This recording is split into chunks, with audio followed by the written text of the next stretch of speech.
every time I practice, I don't show up at the range or at the golf course with some preconceived anticipation of what it is that I'm going to do, other than I'm going to get really far ahead of the ball and I'm going to stay there. That's it. Now, that means that daily when I practice, I might get different sensations, different experiences. I don't come to the practice range attached to something that happened yesterday. Now, I find that in traditional golf, you cling to your swing thoughts and you think to yourself, okay, what was I doing yesterday? Hit the ball good. Oh, that's right. I was turning this or moving that. And you often find that you show up the next day and you're not able to do it the same way. It's just not as good. And it's because it wasn't that experience that you were having that was creating good shots. Something else was happening that you didn't identify. So you show up the next day and you attach to the wrong part of the machine that's making everything work. Makes sense. Golf is difficult. I've done that too. What I've learned in the process, and it's a very beautiful place to be, every time I practice, I get ahead of the ball and I stay there. That's essentially it. Now, in order to get ahead of the ball and stay there, a good player's instincts are going to stay closed through impact. Because if I get ahead of the ball and stay there, I'm going to hit myself if I come over the top.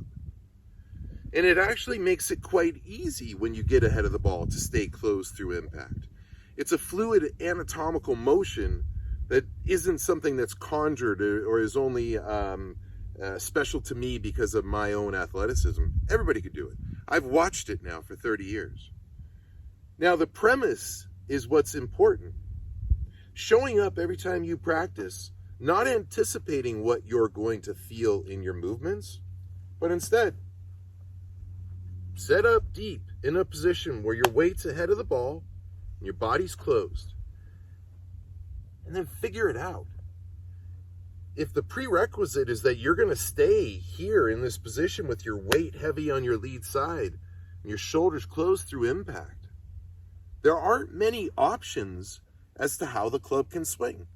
Everything starts to conform or get more uniform because we've trapped ourselves into a position that forces the action. I say all the time, the position creates the action.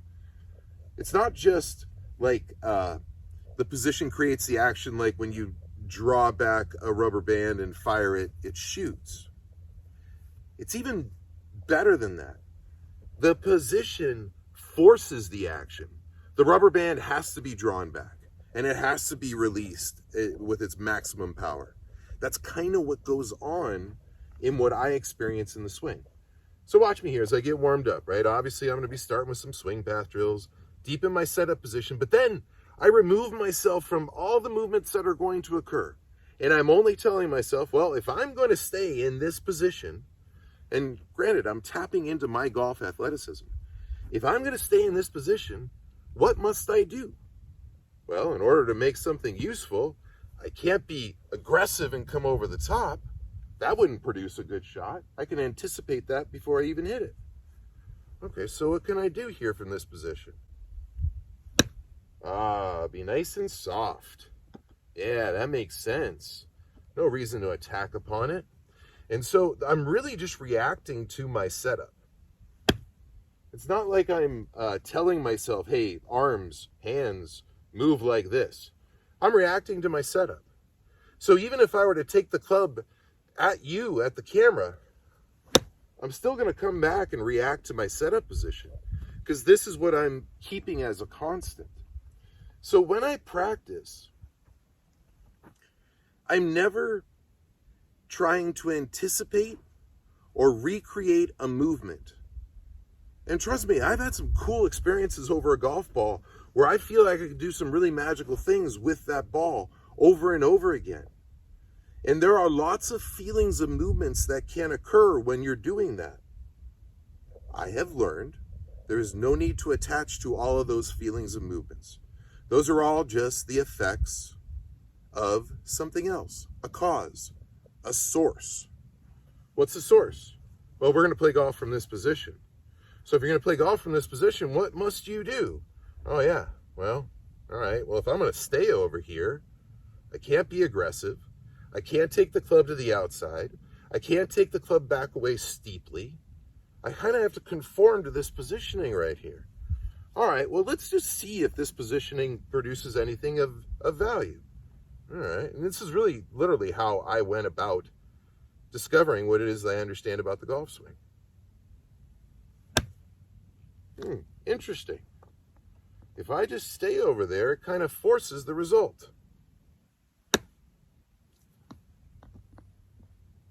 And then from there, you just continue to build, but you don't get attached to the movements. The movements occur. Sure, you can think about them when you're not golfing. They're an experience. It's kind of like the joy you experience on a vacation. All that joy is there. If you try and expect it to happen, it might not go the way you want. But if you put yourself in a position where you can experience something joyful and that makes you happy, maybe you will. And maybe what you experience won't be what you anticipated. So once I start doing that, I start to increase the length of the swing. Yeah, I like what I'm feeling right here. I'm in a position and I'm forcing the action. And it's from that position that all logic is occurring. I tell you, the missing cog in golf, in traditional golf, I believe, is this belief that you need to shift weight in order to create power. People view the swing like they have to rear up. You don't. You just have to swing this thing.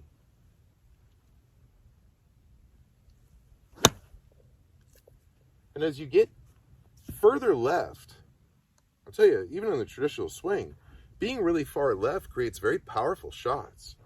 It's just that in the traditional swing, you're opening your shoulders, so the ball tends to be a block or a pull. And you have to time the fade by holding the face open. But if you can get to your lead side, it produces a lot of power. Freddie's on his lead side. He's hitting the fade. A lot of power lives up here. Now, if you think about the worst golfers you've ever seen, they're all living back here, right? They're all flat-footed and hanging out back here. That's the golfer you don't want on your team if you're playing a match. So when you practice, come as a silent witness. The only thing you're going to do is get into a deep setup position, and you're going to keep your weight firmly planted on that lead foot throughout the swing. If you have any athleticism, I would think without my advice, you'd figure out how to get the club to come into the ball. Regardless, I've already done that. I've already figured it out for you. So just apply yourselves in the way that I see it. Get your weight way ahead of the ball and be really soft in the downswing, because that's the only option into the ball.